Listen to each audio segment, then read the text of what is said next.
ಜಗತಿ ಜಗತಿ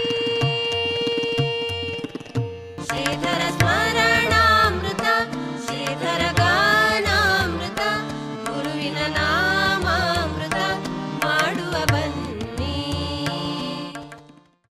ಶಂಕರಾನಂದ ಯತಿಗಳು ಕಾಲ್ನಡಿಗೆಯಲ್ಲಿ ಹೊರಟವರಲ್ಲ, ಹೊರಡುವಾಗಲೇ ಆಶ್ರಮದಿಂದ ಹೊರಡುವಾಗಲೇ ಎತ್ತಿನ ಗಾಡಿ ಇತ್ತು. ಎತ್ತಿನ ಗಾಡಿಯ ಜೊತೆಗೆ ಇವರು ಶ್ರೀಧರ ಭಗವಾನರು ನಡ್ಕೊಂಡು ಸಾಗುವವರು. ಮತ್ತೆ ಮತ್ತೆ ಒತ್ತಾಯಿಸ್ಲಿಕ್ಕೆ ತೊಡಗಿದ್ರು, ಇಲ್ಲ ನೀವು ನಡೆದು ಬರ್ಕೊಡೋದು, ನಿಮ್ಮನ್ನು ನಡೆಸಿಕೊಂಡು ನಾನು ಎತ್ತಿನ ಗಾಡಿಯಲ್ಲಿ ಕುಳಿತುಕೊಂಡು ಸಂಚಾರ ಮಾಡಲಿಕ್ಕೆ ನನಗೆ ಕಷ್ಟ ಆಗ್ತದೆ, ಹಾಗಾಗಿ ಗಾಡಿ ಕುಳಿತುಕೊಳ್ಬೇಕು ಅಂತ ಹೇಳಿದ್ರಂತೆ. ಇವರಿಗೆ ಒಂದು ರೀತಿಯ ಸಂಕಟ, ಒತ್ತಡಕ್ಕೆ ಮಣಿದು ಗಾಡಿ ಹತ್ತಲಿಕ್ಕೂ ಮನಸ್ಸಿಲ್ಲ. ಯಾವ ಸಂಪೆಕಟ್ಟೆ ಗುರುಗಳ ಆಗ್ರಹವನ್ನು ಕೇಳಿ, ಅವರ ಮಾತನ್ನು ಕೇಳಿ ಬಸ್ಸಲ್ಲಿ ಸಂಚಾರ ಮಾಡಬಾರದು ಎನ್ನುವ ಕಾರಣಕ್ಕಾಗಿಯೇ ಅವರ ಜೊತೆಯನ್ನು ಬಿಟ್ಟವರು ಇವರು.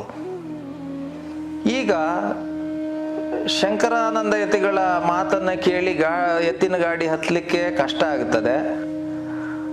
ಆದರೂ ಅವರ ಒತ್ತಾಯಕ್ಕೆ ಮಣಿದು, ಒತ್ತಡಕ್ಕೆ ಮಣಿದು ಮನಸ್ಸಿನಿಂದ ಎತ್ತಿನ ಗಾಡಿಯನ್ನು ಹತ್ತುತ್ತಾರೆ. ನೇರವಾಗಿ ಬನವಾಸಿಯಿಂದ ಶಿರ್ಸಿ ಮಾರ್ಗವಾಗಿ ಸಾಗಿ ಬಂದದ್ದು ಮತ್ತೆ ಶೀಗೇಹಳ್ಳಿ ಮಠಕ್ಕೆ. ಇಬ್ಬರಿಗೂ ಗುರು ಸ್ಥಾನದಲ್ಲಿದ್ದವರು ಶಿವಾನಂದ ಸರಸ್ವತಿಗಳು. ಗುರು ಶಿಷ್ಯರ ಸಮ್ಮಿಲನ ಮತ್ತೆ ಆಗುತ್ತದೆ. ಸಂತೋಷದಿಂದಲೇ ಆ ಹೊತ್ತಿಗೆ ಎಲ್ಲರೂ ಅಲ್ಲಿ ಒಂದಷ್ಟು ದಿನ ಇರ್ತಾರೆ. ಶಿವಾನಂದರ ದರ್ಶನಕ್ಕಾಗಿ ಬೇರೆ ಬೇರೆ ಕಡೆಯಿಂದ ಒಂದಷ್ಟು ಜನ ಬರ್ತಾ ಇದ್ರು. ಹೊಸಬಾಳೆ ಅನಂತಪ್ಪನಂತಹ ಹಿರಿಯ ಕೀರ್ತನಕಾರರು, ಇವರೆಲ್ಲ, ಬಂದಗದ್ದೆ ಕೃಷ್ಣಮೂರ್ತಿ, ಇಂತಹ ವ್ಯಕ್ತಿಗಳೆಲ್ಲ ಶಿವಾನಂದ ಸರಸ್ವತಿಗಳ ದರ್ಶನಕ್ಕೆ ಬರ್ತಾರೆ. ಜೊತೆಗೆ ಯಾವ ಶೀಗೇಹಳ್ಳಿ ಮಠದಲ್ಲಿ ನಿರಂತರವಾಗಿ ಇಂತಹ ಕೀರ್ತನೀಯ ಬಹಳಷ್ಟು ಕಾರ್ಯಕ್ರಮಗಳು, ಸಾಂಸ್ಕೃತಿಕ ಕಾರ್ಯಕ್ರಮಗಳು ನಡೀತಾ ಇತ್ತು, ಉಪನ್ಯಾಸಗಳು, ಕೀರ್ತನೆಗಳು, ಅದರಲ್ಲೆಲ್ಲ ಶ್ರೀಧರ ಭಗವಾನರು ಭಾಗವಹಿಸ್ತಾ ಇದ್ರು. ಪಂಡಿತರೆಲ್ಲ ಬಂದು ಯಾವುದಾದ್ರೂ ವಿಚಾರ ವಿಮರ್ಶೆಗಳು ನಡೀತಾ ಇದ್ದರೆ ಅದರಲ್ಲಿಯೂ ಇವರು ತಲ್ಲೀನರಾಗಿ ಕೇಳ್ತಾ ಇದ್ರು. ಆ ವಿಷಯಗಳನ್ನು ಸಂಗ್ರಹಿಸಿಕೊಂಡು ಅವರಿಗೆ ಬೇಕಾದಂತಹ ಸೂಕ್ತ ನಿರ್ದೇಶನವನ್ನು ಕೊಟ್ಟು ಆ ಮೂಲಕವಾಗಿ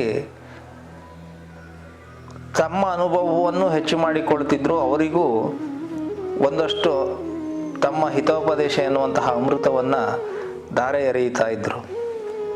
ಒಂದಷ್ಟು ದಿನಗಳು ಕಳೆದ ಮೇಲೆ ಶಂಕರಾನಂದರು ಮತ್ತೆ ಪ್ರಯಾಣವನ್ನು ಮುಂದುವರಿಸಬೇಕು ಅಂತ ಮನಸ್ಸು ಮಾಡ್ತಾರೆ.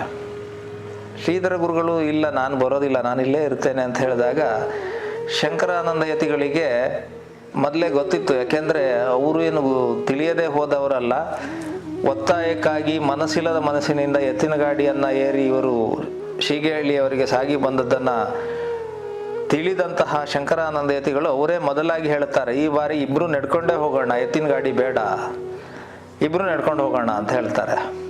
ಅಷ್ಟು ಹೇಳಿದಾಗ ಇವರಿಗೂ ಒಂದು ಸಮಾಧಾನ, ಹಾಗಿದ್ರೆ ಬರ್ತೇನೆ ಅಂತ ಹೇಳಿ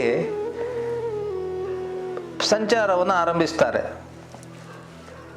ನೇರವಾಗಿ ಶೀಗೇಹಳ್ಳಿಯಿಂದ ಕುಮಟಾ ಮಾರ್ಗವಾಗಿ ಮುಂದೆ ಸಾಗುತ್ತಾರೆ. ಸಾಗಿದಾಗ ಆ ಕಾಲದ ಒಂದು ಸಂವಹನ ಪ್ರಕ್ರಿಯೆ ಏನು ಅಂತ ಕೇಳಿದರೆ, ಒಂದು ಟೆಲಿಗ್ರಾಮ್ ಬರ್ತದೆ. ಶಿವಾನಂದ ಯತಿಗಳಿಗೆ ಆರೋಗ್ಯ ಸರಿ ಇಲ್ಲ,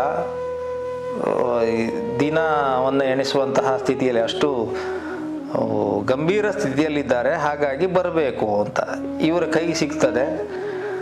ಆವಾಗ ಆ ವರ್ತಮಾನವನ್ನು ಕೇಳಿದಾಗ ಅನಿವಾರ್ಯವಾಗಿ ಇಬ್ಬರು ಕುಮಟಾ ಕಡೆಯಿಂದ ಬಸ್ಸನ್ನೇ ಏರಿ ಶೀಗೇಹಳ್ಳಿಗೆ ಮತ್ತೆ ಬಂದು ತಲುಪ್ತಾರೆ.